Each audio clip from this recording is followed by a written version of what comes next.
It feels like Barcelona keep conceding the same goal over and over again.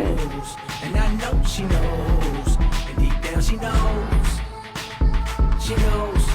and I know she knows. The defense open up as easily as a tin can, and everyone already knows how to do it. Move the ball wide, left or right, and then play it back inside. Goal. That's exactly what happened against PSG, and Sevilla repeated the same pattern all night long. The warning signs have been there for weeks, but neither Hansi Flick nor his team seem to notice. The blind faith in last season's formula for success looks like the wrong card to play now. That joker just doesn't work anymore. What's worrying is that Flick still believes in his idea, but the team has changed. Something feels different, internally, emotionally, physically, and it's something I noticed with real surprise during this match. Frenkie de Jong was openly frustrated with Cubarsí and Martin after the second goal. Pedri argued with Ferran, his best friend in the squad. It's only the third month of the new season, yet the team already looks emotionally burned out. I used to laugh at the talk that Flick always struggles in his second year at new clubs. Now I'm starting to see what they meant. Right now, this feels like a pessimistic version of Barcelona's story, even though there have been bright moments this season. Plus, it's my birthday today. Not exactly the best timing to talk about defeats, right? But here I am, with you, breaking it all down anyway. So please support me with your likes. Thank you. Let's break down what went wrong in the match against Sevilla, a mid-table team struggling with massive financial problems. The first 40 minutes up until Sevilla's second goal were honestly one of Barca's worst stretches in recent years. Many fans are already calling it the worst performance under Hansi Flick. And they're right. The team couldn't escape Sevilla's press, and when they did, they lost every duel and couldn't even reach the opponent's box. In the opening 40 minutes, 0 chances and only 1 meaningful attacking move. Without the ball, Barca have looked average before, but this time it was a disaster. Sevilla broke the offside trap as if it didn't exist, and the central midfield was a wide open highway. In total, the team allowed 12 shots from inside the box, 10 of them from central positions. They were so bad that some popular X accounts wrote in this way: the offside trap completely fails for Barcelona. Sevilla should already be 4-0 up. And it was only the 28th minute. A total collapse, but somehow the scoreboard still read just 1-0. And here comes Pedri's brutal honesty. What went wrong? Many things, honestly. With the ball, we didn't know how to break their man-to-man pressure. We lacked intensity in defense. We'll review our mistakes and work with the coach to fix them after the break. I can't understand if Barca don't know what to do without the ball, but when they don't know what to do with it, that's a nightmare. There were too many problems. Szczesny couldn't help in the build-up, so he just kept going long, and Lewandowski struggled badly, couldn't hold the ball, couldn't win duels. A really poor game from Robert. And that missed penalty just made it worse. Let's be honest, Flick was outcoached for the second time this week. Starting Araujo was a mistake. He looked completely lost against Sevilla's pressing. They're the second most intense pressing team in La Liga, and you could see it. Even Pedri and Frenkie were barely hanging on. Ronald looked nervous, unfocused, and gave away that clumsy penalty. Poor decisions, no composure, that's not really the level expected from a captain. Koundé had a terrible game. He looked shaky against PSG, which is understandable, considering the level of opposition. But against Sevilla, I can't find an excuse.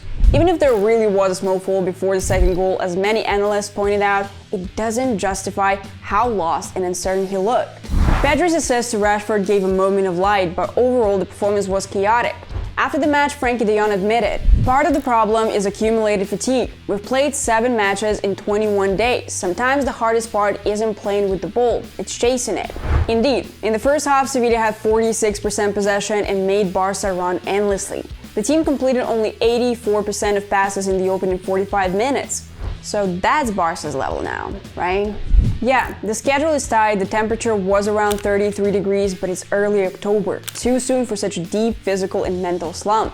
You can blame fatigue, injuries, lack of rotation, okay, but that horror show in the first half can't be excused. This wasn't Bayern, PSG, or peak Man City. I mean no disrespect when I say, still, this was Sevilla, a team in crisis financially and tactically. After halftime, little changed. Sevilla slowed down their press, Barca got more possession but failed to convert. Lewandowski's penalty miss and Ronnie's wasted chance.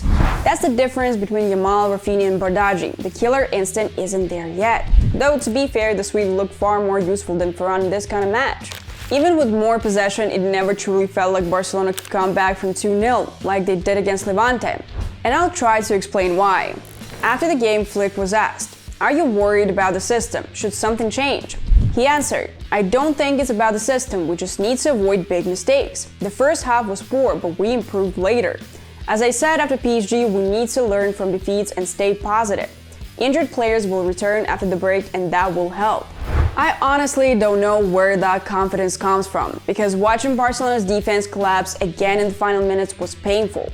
Szczesny's weak effort on Sevilla's third goal sealed it. A shot like that has to be saved by a Barcelona-level goalkeeper. And the fourth goal was the final blow. This match brought a series of ugly records. 2 consecutive losses under Flick, the first time since December 2024. Sevilla's first win over Barca since the 3rd of October 2025. Barca's biggest defeat under Flick and the first loss by such a margin since the 1-4 against PSG under Xavi in April 2024. The first time Barca lost by 3 goals in La Liga since September 23, 2015, 1-4 versus Celta. But the most shocking detail came from analyst Islam Bouafif.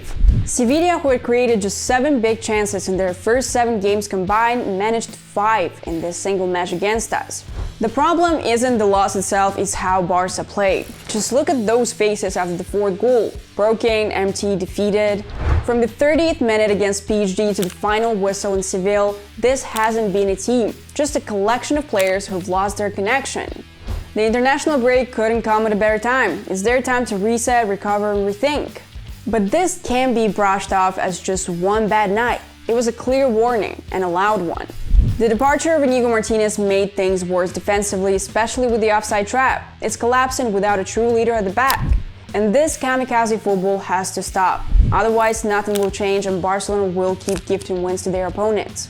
Yes, part of the blame lies with the board for not replacing him properly, but let's be honest, this match, like many others this season, exposed one thing above all: there's no plan B. When the build-up collapses, the team doesn't adapt. The wingers don't drop in to help Pedri and Frenkie escape the man-to-man press. Flick doesn't react mid-game. That stubbornness is starting to cost points. Right now, Barca desperately need tactical flexibility, so mid-table sides like Sevilla stop looking like European giants. The only silver lining, this defeat, like the one against PSG, came before the international break and early in the long season. Okay, Coles, I'm done for today. Download the Barcelona Live app to analyze every match the way I do it with my team, and drop a like if you still believe in Barca despite this nightmare. Leave a comment, tell me what you think, and subscribe because the story of this season is far from over. Thank you for watching. Bye!